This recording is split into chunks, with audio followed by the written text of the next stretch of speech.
சரி, நீ healing arts காலேஜை சேர்ந்தவன் தாங்கிறத நான் அக்செப்ட் பண்ணிக்கிறேன். ஆனால் உனக்கு இங்கே என்ன வேலை? என்னை உளவு பார்க்க வந்தியா? ஹரிஷ் அவனுடைய முகத்திற்கு நேராக கேட்க, நீ இந்த ஊரை விட்டு வெளியே வந்த உடனே உன்னை காலேஜுக்கு கூட்டிகிட்டு வரணும்னு நம்ம காலேஜோட டீன் சத்யன் சாரும் வைஸ் பிரசிடென்ட் நாதன் சாரும் சேர்ந்து மொத்த காலேஜுக்கும் ஆர்டர் போட்டிருக்காங்க. ஜவஹர் ஒரு பதட்டத்துடன் விளக்கினார். கொஞ்ச நேரத்திற்கு முன்னால் ஹரிஷின் ஃபைட் சீக்வன்ஸை தன் இரு கண்களாலும் பார்த்திருந்த அவனால் ஹரிஷிடம் இயல்பாக பேச முடியவில்லை. ஃபஸ்ட்டு ஒரு 20 பேருக்கு மேலே சேர்த்து எங்களை ஒரு டீமாக அனுப்பி வச்சாங்க. ஆனால் அதுக்குள்ளே அங்கே ஒரு பெரிய சண்டை நடக்கிறதுக்கான வாய்ப்புகள் தெரியவும் எல்லாரையும் அவசரமாக சென்னைக்கு திரும்ப கூப்பிட்டுக்கிட்டாங்க. இப்போ உன்னை கூட்டிகிட்டு போக நான் மட்டும்தான் இருக்கேன். அவன் ஒரு வழியாக தைரியத்தை வரவழைத்து கொண்டு தான் சொல்ல வேண்டியதை சொல்லி முடித்தான். அப்படியா? இப்போ என்னை பார்த்துட்டல, நீ உடனே சென்னைக்கு திரும்பிப்போ. எனக்கு டைம் கிடைக்கும்போது நான் ஹீலிங் ஆர்ட்ஸ் காலேஜ் வந்து அவங்க 2 பேரையும் பார்க்குறேன்னு சொல்லு என்றான் ஹரிஷ். அவர்கள் 2 பேரும் ஒரே காலேஜை சேர்ந்தவர்கள் என்பதால் ஜவஹருடன் சண்டையிடும் எண்ணமெல்லாம் அவனுக்கு இல்லை. இல்லை ஹரிஷ், உனக்கு கண்டிப்பாக சென்னைக்கு கூட்டிகிட்டு வரணும்னு அவங்க எனக்கு ஸ்ட்ரிக்டாக ஆர்டர் போட்டிருக்காங்க. ஸோ நீ என் கூட வந்து தான் ஆகணும். நீ எப்படி அவங்களோட வார்த்தையை மீற நினைக்கிற? அவ்வளவு நேரம் இருந்த பயத்தை மறந்துவிட்டு ஜவஹர் தைரியமாகவே பேசினார். உண்மையில் அவனும் ஒரு வீரன்தான். அவ்வளவு பேரையும் ஹரிஷ் ஒரே ஆளாக அடித்ததை பார்த்து லேசாக தயங்கினான். மற்றபடி தனக்கிடப்பட்ட கட்டளையை எப்படியாவது நிறைவேற்ற வேண்டும் என்ற வேகம் அவனுக்கு நிறையவே இருந்தது. இப்போ நான் அவன் கூட வரமாட்டேன்னு சொன்னேன், உனக்கு என்ன செய்கிறது ஐடியா? ஹரிஷ் தன் புருவங்களை கேள்வியாய் உயர்த்தியபடி கேட்க ஜவஹர் ஒரு திகைப்புடன் அவனை பார்த்தான். ஹரிஷை தன்னுடன் ஹீலிங் ஆர்ட்ஸ் காலேஜுக்கு வர சொல்லி ஜவஹர் வற்புறுத்த, இப்போ நான் வர முடியாதுன்னு சொன்னால் என்ன செய்வேன் என்று ஹரிஷ் பதில் கேள்வி கேட்டான். அதை கேட்டு ஒரு நிமிடம் திகைத்த ஜவஹர், ஏதோ பேச தொடங்குவதற்கு முன்பாகவே தேவையில்லாமல் உன் டைமை வேஸ்ட் பண்ணிட்டு இருக்காது, என்னை ஃபாலோ பண்ணுறவங்கள எப்போவுமே எனக்கு பிடிக்காது என எச்சரித்தான் ஹரிஷ். அவனுடைய அந்த கம்பீரமான பேச்சை கண்டு ஜவஹருக்கு ஆச்சரியமாக இருந்தது. ஹரிஷை அழைத்து வரும் இந்த வேலைக்கு அவனை அனுப்பும் முன் ஜவஹரும் மற்றவர்களைப் போலத்தான் அவனை குறைவாக எடை போட்டிருந்தான். சத்யனும் நாதனும் ஹரிஷை தேடி கண்டுபிடித்து கொண்டு வர சொன்னபோது கூட அவர்கள் எதற்கு முட்டாள்தனமாக ஹரிஷை போன்ற ஒருவனுக்கு இவ்வளவு முக்கியத்துவம் தருகிறார்கள் என்றுதான் நினைத்தான். ஆனால் இப்பொழுது ஹரிஷின் ஆளுமையையும் கம்பீரத்தையும் இவ்வளவு பக்கத்தில் பார்த்த பிறகு இந்த அளவிற்கு சக்தி வாய்ந்த ஒருவனை தான் அழைத்துச் செல்வது தன்னுடைய அதிர்ஷ்டம் என்று எண்ணினான். ஆனால் இப்பொழுது ஹரிஷ் அவனுடன் வர மறுத்து அவன் மட்டும் வெறும் கையுடன் சென்னைக்கு திரும்பிச் சென்றால் அது அவனுக்கு ஒரு மிகப்பெரிய அவப்பெயரை தரும். அதுவும் ஜவஹர் மட்டும்தான் ஹரிஷை அழைத்துச் செல்வதற்கான முழு பொறுப்பையும் ஏற்றிருக்கும் இந்த சூழ்நிலையில் அப்படி ஒரு தோல்வியை சந்திக்க அவன் தயாராக இல்லை.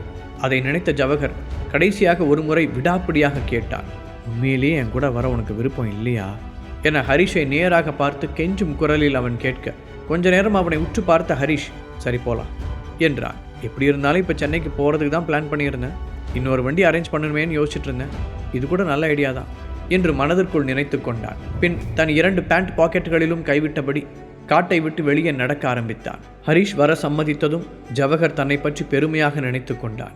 ஹரிஷ் எவ்வளவு பலசாலியாக இருந்தாலும் தன்னுடைய மிரட்டலுக்கு பயந்து விட்டதாக கருதினான். தான் அவனை ஹீலிங் ஆர்ட்ஸ் காலேஜுக்கு அழைத்துச் செல்வதால் டீனும் வைஸ் பிரசிடென்ட்டும் மகிழ்ச்சி அடைந்து பரிசுகளை அள்ளித் தரப்போவதாக இப்போதே கற்பனை செய்ய தொடங்கியிருந்தான். ஒரு வழியாக சுயநினைவுக்கு வந்தவன் அப்போதுதான் ஹரிஷ் தன்னை விட்டுவிட்டு வெகு தூரம் முன்னால் சென்றிருப்பதை கவனித்து அவசரமாக அவன் பின்னால் ஓடினான். இதற்கிடையில் ரேடியன்ஸ் ஹெட் குவார்ட்டர்ஸில் இருந்த செந்தில் ஜீவாவிற்கு சாப்பாடு கொடுத்துவிட்டு திரும்பி வரும்போது கேசவன் மீது மோதிக்கொண்டான். அவரை அங்கே பார்த்ததும் அவனுடைய இதயம் படபடத்தது. அது யாருடைய ரூம் என்று கவனிக்காத கேசவன் செந்திலை பார்த்து சிரித்துக்கொண்டே அவனுடைய தோளில் தட்டி, இங்கே தங்கியிருக்கிறவங்க மேலே நீங்கள் இவ்வளோ அக்கறை காட்டுவீங்கன்னு நான் எதிர்பார்க்கல. இப்படி தான் உங்களை பார்க்க வந்தவங்களுக்கு கூட நீங்களே தனிப்பட்ட முறையில் நேரில் வந்து சாப்பாடு கொடுப்பீங்களா என்று ஆச்சரியத்துடன் கேட்டார். செந்தில் அதற்கு நேரடியாக பதில் சொல்லாமல், கேசவன் சார், நீங்கள் இங்கே என்ன பண்ணுறீங்க என்று அந்த பேச்சை மாற்றினான். எனக்கு இங்கே செய்கிறதுக்கு எந்த வேலையும் இல்லை, அதான் கொஞ்ச நேரம் வாக்கிங் போயிட்டு வரலான்னு முடிவு பண்ணேன். சரி, அதை விடுங்க. ஆக்சுவலி நானே உங்களை மீட் பண்ணணும்னு நினச்சேன். உங்கள் ஹெட் எப்போ தான் திரும்பி வருவார்? அட்லீஸ்ட் ஹரிஷாவது எப்போ இங்கே வருவார்னு சொல்ல முடியுமா என்று கேள்விகளை அடுக்கினார். கேசவன் இதை சாதாரணமாக கேட்டாலும் அதற்கான பதிலை தெரிந்து கொள்ள அவர் மிகவும் ஆர்வமாக இருந்தார். அதுவும் இல்லாமல் அவர் சீக்கிரமாக ரேடியன்ஸை விட்டு கிளம்ப வேண்டியிருந்தது. ஏனென்றால் விக்டர் யூனியனை அட்டாக் செய்வதற்காக மிரியட்ஸின் மெம்பர்களை அனுப்ப தயாராகி வருகிறான் என்ற செய்தி அவருக்கு கிடைத்திருந்தது. மிரியட்ஸ் அமைப்பின் உயர் அதிகாரிகளில் ஒருவராக தானும் அந்த போரில் பங்கேற்க வேண்டும் என்று அவர் விரும்பினார். சில நிமிடங்கள் அமைதியாக இருந்த செந்தில், சாரி சார், எங்களோட ஹெட் அப்புறம் ஹரிஷ் சார் 2 பேருமே இப்போ எங்கே இருக்காங்கன்னு எனக்கு தெரியாது. நானும் அவங்கள காண்டாக்ட் பண்ண ட்ரை பண்ணிக்கிட்டு தான் இருக்கேன். பட் உங்களுக்கே தெரியும், இந்த மாதிரி ஆளுங்க பெரும்பாலும் அவங்களோட வேலைகளை ரகசியமாக தான் வச்சுருப்பாங்க என்று ஒரு சங்கடமான சிரிப்புடன் பதில் சொன்னார். அப்போது செந்தில், இங்கே மெடிசன் தயாரிக்க தேவையான ஹெர்பல்ஸ் வேறு ஏதாவது இருக்கா? என்று சடனாக பின்னால் இருந்து ஒரு குரல் கேட்டது. செந்தில் ஒரு அதிர்ச்சியுடன் திரும்பி பார்க்க அங்கே கையில் சில மூலிகைகளுடன் நதியா நின்று கொண்டிருந்தாள். கேசவனைப் போலவே அவளுக்கும் சும்மா இருக்க பிடிக்காததால் அந்த நேரத்தை பயன்படுத்தி ஹெர்பல் டேப்லெட்டுகளை தயாரித்து வைக்கலாம் என்று முடிவு செய்தாள். ஹெர்பல் மெடிசனில் அவள் நல்ல எக்ஸ்பீரியன்ஸ் உள்ளவள் என்பதால் தான் புதிதாக இணைந்திருக்கும் ரேடியன்ஸுக்கு பரிசாக சில ஹெர்பல் மெடிசன் தயாரித்து தரலாம் என்றும் அவள் கருதினாள். ரேடியன்ஸின் தலைமையிடம் சிட்டியை விட்டு தள்ளி ஒரு பெரிய காட்டுப்பகுதியின் நடுவில் அமைந்திருந்ததால் மற்ற இடங்களை விட இங்கு ஆன்மீக ஆற்றல் மிக அதிகமாக இருப்பதை அவள் உணர்ந்திருந்தாள். அதனால் ஒருவரின் வலிமையை வளர்ப்பதற்கும் டேப்லெட்டுகளை தயாரிப்பதற்கும் இது சிறந்த இடமாக இருந்தது. உண்மையிலேயே ரேடியன்ஸின் தலைவன் தெளிவாக திட்டமிட்டுதான் இந்த இடத்தை தேர்ந்தெடுத்திருக்கிறார் என்பதை உணர்ந்து அவனை மனதிற்குள் பாராட்டினாள். அதே நேரத்தில் நதியாவை பார்த்த கேசவன், நீங்க என்ற கேள்வியோடு இழுக்க நதியாவின் பார்வையும் அவர் பக்கம் திரும்பியது. ஹரிஷுக்கு ஹெர்பல் டேப்லெட் தயாரிக்க தெரியும் என்பது கேசவனுக்கு ஏற்கனவே தெரியும். அதே போன்று ரேடியன்ஸின் தலைவனான கௌஷிக் ராம்குமார் ஹெர்பல் மெடிசனில் ஒரு மிகச்சிறந்த எக்ஸ்பர்ட் என்ற செய்தி அவர்கள் வட்டாரத்தில் தீயாக பரவியிருந்தது. அவரை தவிர ரேடியன்ஸில் ஹெர்பல் மெடிசன் தயாரிக்கும் வேறு யாரை பற்றியும் அவர் இதுவரை கேள்விப்பட்டதில்லை. இந்த சிச்சுவேஷனில் கையில் மூலிகைகளுடன் நதியாவை பார்த்தபோது அவளும் ஒரு பெஸ்ட் ஹெர்பலிஸ்டாக இருப்பாளோ என்று அவருக்கு தோன்றியது.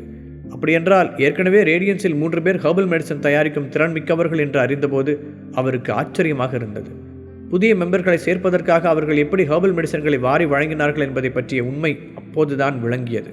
அவர்கள் இருவரும் ஒருவரையொருவர் பார்த்து கொண்டு நிற்க அந்த சில வினாடிகளில் செந்திலின் இதயம் வெடிக்க தயாராக இருக்கும் டைம் பாம்பை போல சத்தமாக துடித்தது. கேசவன் நதியாவை யார் என்று கேட்டதிலிருந்து அவருக்கு அவளின் உண்மையான அடையாளம் தெரியவில்லை என்பதை புரிந்து கொண்டான். மிரியட்ஸ் மற்றும் ஹெர்பலிஸ்ட் சொசைட்டிக்கு இடையேயான உறவு நீரும் நெருப்பும் போன்றது. இந்த 2 அமைப்புகளின் உயர்மட்ட அதிகாரிகள் நேருக்கு நேர் சந்தித்தால் நிச்சயம் ஏதாவது ஒரு பெரிய பிரச்சனை உருவாகும் என்று அவனுக்கு நன்றாகவே தெரியும். அதனால் நதியாவின் பின்னணியை மறைக்க அவன் அவசரமாக ஏதாவது யோசிக்க வேண்டியிருந்தது. கேசவன் சார், இவங்க பேர் நதியா, ரேடியன்ஸோட சீனியர் ஹெர்பலிஸ்ட் என்று மறக்காமல் ரேடியன்ஸின் பெயரையும் சேர்த்து சொன்னான். அதே போன்று கவனமாக நதியாவின் முழு பெயரையும் சொல்லாமல் தவிர்த்து விட்டான். செந்தில், உண்மையிலேயே உங்களுக்கு ரொம்ப பெரிய மனசு. நம்ம ஹெட் அப்புறம் ஹரிஷ் 2 பேருமே ஹெர்பல் மெடிசனில் எக்ஸ்பர்ட்டாக இருக்கும்போது என்ன போய் சீனியர் ஹெர்பலிஸ்ட்னு சொல்கிறீங்க? அவங்களோட கம்பேர் பண்ணும்போது நான் ஒன்றுமே இல்லை என்று கொஞ்சம் வெட்கத்துடன் சொன்ன நதியாவும் அவன் சொன்னதை இயல்பாக எடுத்துக்கொண்டாள். ஆனால் கேசவனின் முகத்தில் ஒரு ஆச்சரியம் தோன்றியது. நதியா, இந்த பேரை எங்கேயோ கேள்விப்பட்டிருக்கேன்னு யோசித்தவருக்கு சட்டென்று ஞாபகம் வரவில்லை. வாவ், உங்களை பார்த்தாலே நீங்கள் எவ்வளோ திறமையானவங்கன்னு தெரியுது. ஆனாலும் இவ்வளோ தன்னடக்கமாக பேசுகிறீங்க. உங்களை பற்றி இவ்வளோ நாளாக தெரிஞ்சுக்காமல் இருந்ததுக்கு சாரிங்க. அப்புறம் உங்களை பார்த்ததில் ரொம்ப சந்தோஷம் என்று உற்சாகமாக பேசினார். அதே நேரத்தில் ஜவஹர் ஓட்டி வந்த கார் சென்னைக்குள் நுழைய ஹரிஷ் ஏதோ நீண்ட நாள் பிரிவிற்கு பிறகு சொந்த மண்ணில் கால் வைப்பது போல உணர்ந்தான். ஹரிஷ், நான் உனக்கு ஒரு அட்வைஸ் பண்ணுறேன். ஹீலிங் ஆர்ட்ஸ் காலேஜுக்கு போனதுக்கப்புறம் உன்னோட இந்த திமிர் எல்லாத்தையும் கொஞ்சம் மூட்டை கட்டி வச்சுறது நல்லது. நம்ம டீனும் வைஸ் பிரசிடெண்ட்டும் ஹீலிங் ஆர்ட்ஸ் காலேஜோட தலைவர்கள் மட்டும் இல்லை, அவங்க 2 பேரும் இந்த ஃபீல்டில் ரொம்ப பெரிய பவர் இருக்கிறவங்க. நான் சொல்கிறது உனக்கு புரியுதா? ஜவஹர் ஏதோ அவர்களை பற்றி ஹரிஷுக்கு தெரியாது என்பது போல பாடம் எடுத்து கொண்டிருந்தான்.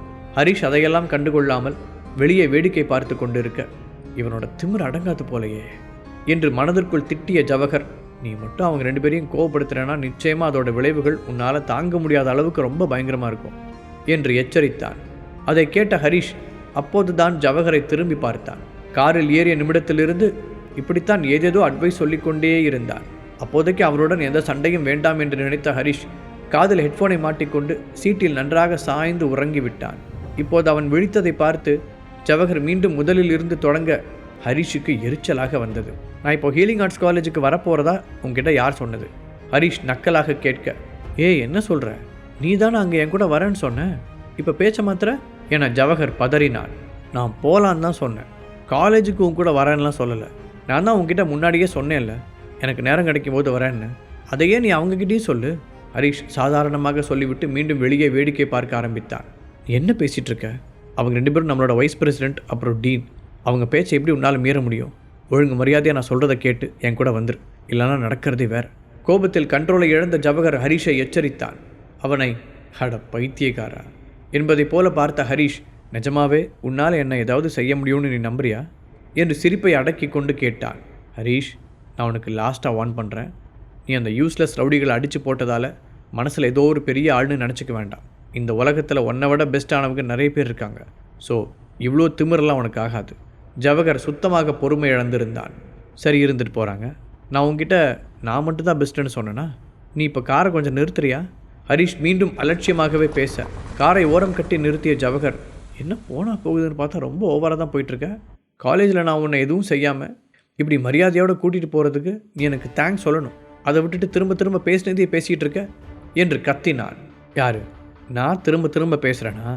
சரிதான். அப்புறம் நீ சொன்னதுக்காகலாம் இல்லை, என்னை இவ்வளோ தூரம் கூட்டிகிட்டு வந்து விட்டதுக்கு நிஜமாவே தேங்க்ஸ் என்ற ஹரிஷ் காரை விட்டு இறங்கி நடக்க ஆரம்பித்தான்.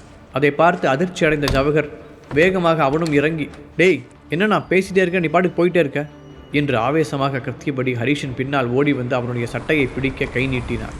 அப்போது சர் சர் என்று 4-5 கார்கள் புழுதியை கிளப்பிக்கொண்டு ஹரிஷின் முன்னால் வந்து நிற்க அதிலிருந்து இறங்கிய பாடிகார்ட்ஸ் ஹரிஷை பணிவுடன் வணங்கினார்கள். ஒரு நிமிடம் அங்கு நடப்பது எதுவுமே ஜவஹருக்கு புரியவில்லை. இவங்கெல்லாம் யாரு? எப்படி கரெக்டாக இங்கே வந்தாங்க? எதுக்காக முன்னாடி இப்படி நிற்கிறாங்க? முழு கதையையும் கேட்டு மகிழ பாக்கெட் FM ஆப்பை டவுன்லோட் செய்யுங்கள். லிங்க் டிஸ்கிரிப்ஷனில் கொடுக்கப்பட்டுள்ளது.